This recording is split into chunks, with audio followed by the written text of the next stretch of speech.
Bonjour EB6, nous allons aujourd'hui travailler une leçon de vocabulaire. Notre objectif sera de distinguer le sens propre et le sens figuré. Il arrive souvent que les mots aient plusieurs significations. Leur sens dépend de la phrase dans laquelle ils se trouvent. Dans une phrase, un mot peut être employé au sens propre ou au sens figuré. Le sens propre est le sens premier, le plus courant et le plus simple. C'est le sens concret. Dans le dictionnaire, c'est souvent la première définition du mot, tandis que le sens figuré exprime une idée imagée, abstraite et parfois poétique. Voyons un exemple. J'ai mal aux pieds.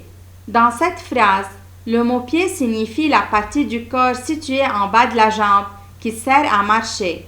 C'est le sens propre du mot pied. Mon petit frère me casse les pieds. Dans cette phrase, le mot pied n'a plus du tout le même sens. Il est utilisé dans un sens différent de son sens propre.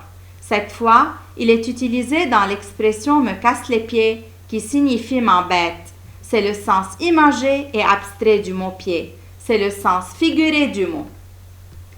Prenons d'autres exemples. Creuser un trou et se creuser la cervelle. Creuser un trou, ici on fait vraiment un trou dans le sol. C'est le sens propre.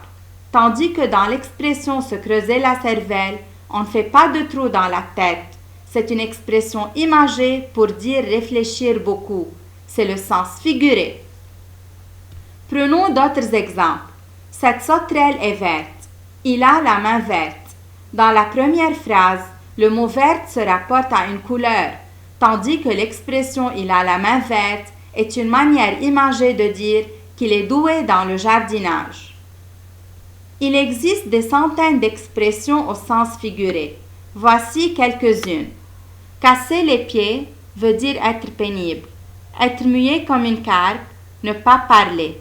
Avoir la langue pendue, être bavard. Être sur la même longueur d'onde, être d'accord.